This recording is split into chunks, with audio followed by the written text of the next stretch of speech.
Dear student, welcome to the pharma point. आज का मेरा टॉपिक है ड्रग डिस्ट्रीब्यूशन।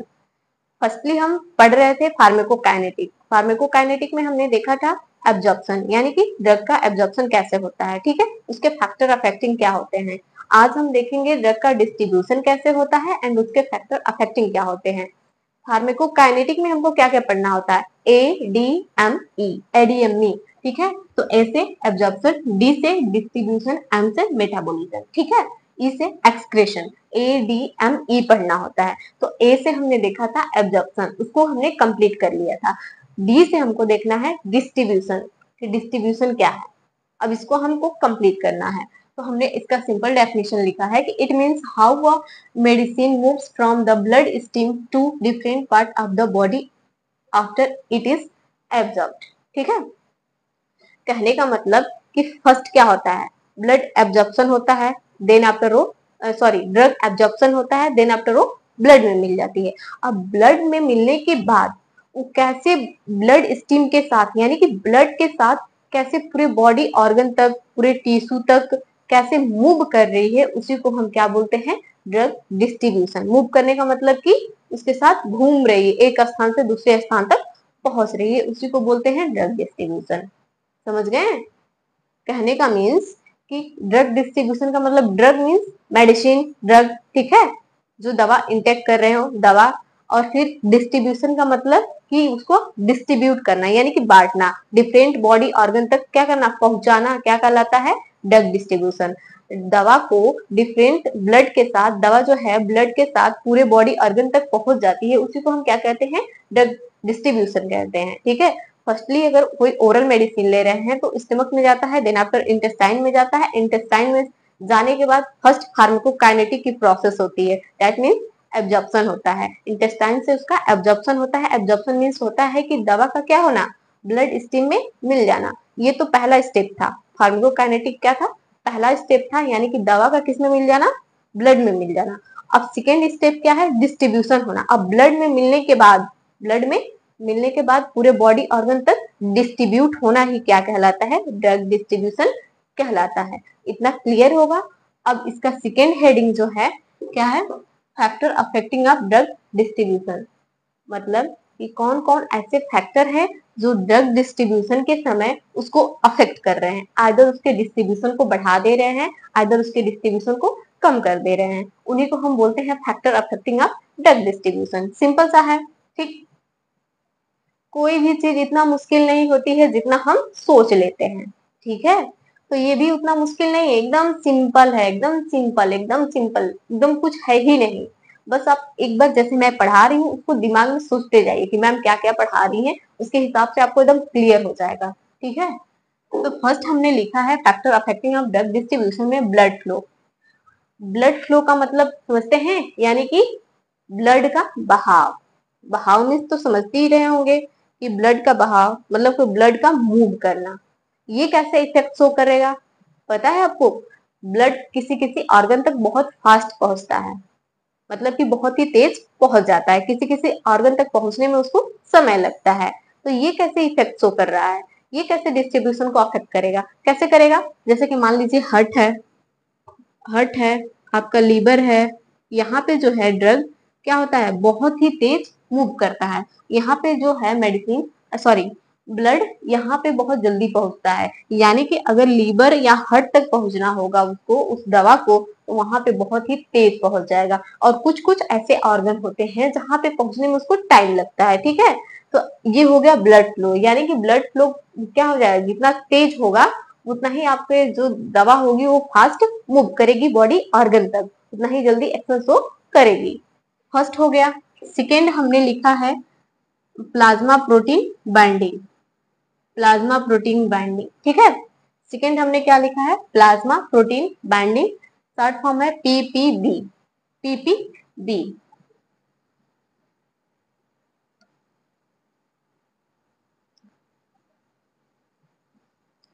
पीपीबी, पीपीबी का मतलब समझते हैं, प्लाज्मा प्रोटीन बाइंडिंग। पी से प्लाज्मा, पी से प्रोटीन, बी से बाइंडिंग, ठीक है।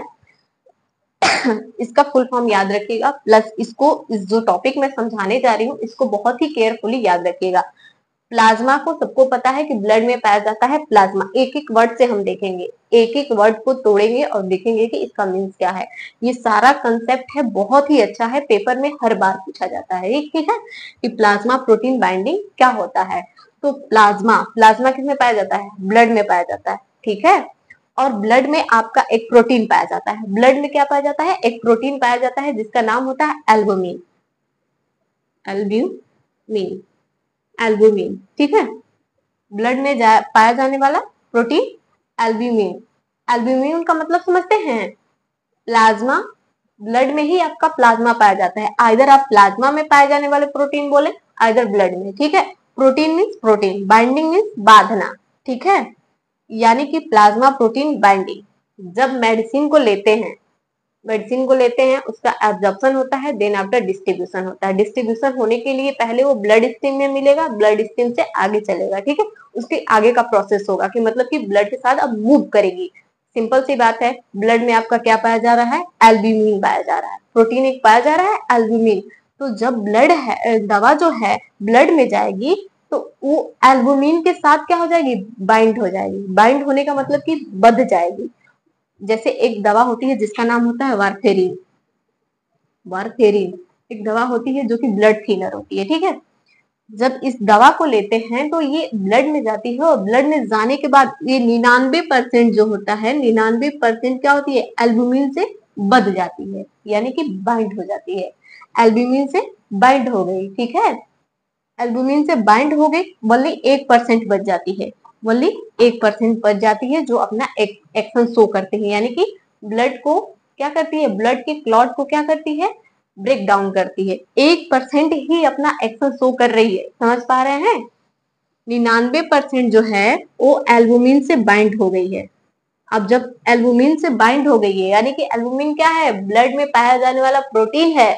और जब एल्बुमिन से बाइंड हो गई तो ये अपना एक्शन शो नहीं करेगी, वल्ली ब्लड के साथ क्या रहेगी? ब्लड के साथ एक मेहमान की तरह बस घूमेगी, उसका कोई एक्शन नहीं है। जो फ्री है भाई, जिंदगी में भी जो आजाद है वही कुछ करेगा। ठीक है, तो ये भी क्या है? इन सबसे आजाद है, यानी कि फ्री है। फ्री होने का मतलब कि अब ये अपना एक्शन शो करेगा। इसका एक्शन क्या है? हमने वारफेरिन लिखा है मेडिसिन का नाम, जिसका काम होता है ब्लड क्लॉट को ब्रेक डाउन करना, यानी कि ब्लड थिनर होती है। तो अपना एक्शन क्या करेगा? काम करेगा। उसको जो करना है ब्लड को क्लॉट को ब्रेक डाउन करना है, वो करेगा ओनली 1%। तो ये कैसे इफेक्ट शो कर रहा है? ये कैसे इफेक्ट जा रहा है डिस्ट्रीब्यूशन पे? कि इसका 99% जो है ड्रग क्या हो जा रही है? बाइंड हो जा रही है।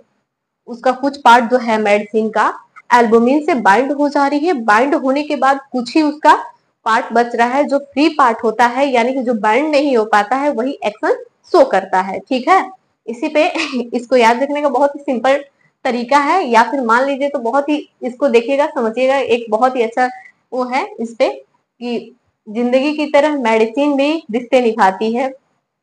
देखिए, जिंदगी में भी हम बहुत सारे रिश्ते निभा रहे हैं और रिश्ते दोस्ती यारी करके रखे हैं, वैसे ही जिंदगी की तरह मेडिसिन भी बहुत ही रिश्ते निभाती है। कभी एल्बुमिन से दोस्ती तो कभी दूरी बनाती है। कोई कोई मेडिसिन होती है जो एल्बुमिन से दोस्ती कर लेती है। दोस्ती का मतलब कि उससे बाइंड हो जाती है, और दूरी का मतलब कि उससे बाइंड न होना। तो इसका 1% इससे दूरी बना लिया, 99% क्या हो गया? उससे दोस्ती कर लिया। तो उसी को कहा जा रहा है कि जिंदगी की तरह मेडिसिन भी दोस्ती निभाती है। कभी एल्बुमिन से दोस्ती तो कभी दूरी बनाती है। जो जिंदगी में जो आजाद है वही कुछ कर पाता है। सिंपल सी बात है, जिंदगी में जो आजाद है वही कुछ कर पाता है, बाकी सब तो ब्लड स्ट्रीम के साथ मेहमान बन जाता है। बाकी 99% क्या हुआ है भाई? क्या हुआ है? 99% ब्लड के साथ उसका मेहमान बन के घूम रहा है। उसका कोई काम नहीं है, मेहमान आए खाए पिए चले गए, उनका कोई काम धंधा तो है नहीं। जो लेकिन जिनका काम है वो क्या है? जो अपना फ्री है, इन सब से फ्री है, वही तो काम कर रही है। तो इसी को कहा गया है कि जिंदगी की तरह मेडिसिन भी रिश्ते निभाती है। कभी एल्बुमिन से दोस्ती तो कभी दूरी निभाती है। जो आजाद है वही कुछ कर पाता है, जिंदगी में जो आजाद है वही कुछ कर पाता है, बाकी सब तो ब्लड स्ट्रीम का मेहमान बन जाता है। ठीक है, इसको याद रखिएगा, इसी से बहुत ही अच्छा है। आगे देखते हैं लिपिड सॉल्युबिलिटी। लिपिड सॉल्युबिलिटी का मतलब, अब यहाँ पे एक कंसेप्ट को क्लियर करिएगा आप लोग। एक कंसेप्ट को क्लियर करिएगा कि जो सेल होती है, सेल मीन समझते हैं, सेल क्या होती है? सेल जो होती है उसका जो सेल प्लाज्मा यानी कि प्लाज्मा मेम्ब्रेन जो आउटर लेयर होती है, ठीक है, वो किसकी बनी होती है? फास्फोलिपिड की बनी होती है। फास्फोलिपिड की बनी होती है, इसका मतलब समझ रहे हैं? लिपिड सॉल्युबिलिटी, यानी कि जो मेडिसिन लिपिड में सॉल्युबल होगी वो क्या होगी, उसका डिस्ट्रीब्यूशन क्या होगा? फास्ट होगा। क्यों फास्ट होगा? क्योंकि उसको किससे क्रॉस करना है? सेल से। सेल को ही तो क्रॉस करना है, पूरे बॉडी में सेल पाया जाता है, सेल को ही क्रॉस करना है, तो जो मेडिसिन लिपिड में सॉल्युबिलिटी होगी उसका डिस्ट्रीब्यूशन क्या होगा? फास्ट होगा। ठीक है। अब ओबेसिटी, ओबेसिटी मीन्स मोटापा, ओबेसिटी भी आपके ड्रग डिस्ट्रीब्यूशन पे इफेक्ट शो करता है। ठीक है। डिजीज स्टेट, अगर कोई बीमारी है, कोई बीमारी है, अच्छे से ब्लड वगैरह फ्लो नहीं हो रहा है, अच्छे से आपका क्या है, आपका हेल्थ अच्छा नहीं है, तो उस समय भी ड्रग डिस्ट्रीब्यूशन पे इफेक्ट पड़ता है। तो ये आपका था क्या, drug distribution and factor affecting of drug distribution. I think इसमें किसी को दिक्कत नहीं होनी चाहिए, बहुत ही आसान है और बहुत ही आसान तरीके से हम समझाए हैं प्लाज्मा प्रोटीन बाइंडिंग को। ठीक है। और बहुत अच्छा टर्म है पीपीबी, इसको कोई नहीं भूलेगा। बहुत ही कई बार पेपर में पूछा गया है, कई बार, और पेपर में क्या ऐसे भी कोई भी पूछ देगा कि प्लाज्मा प्रोटीन बाइंडिंग क्या होती है। ठीक है।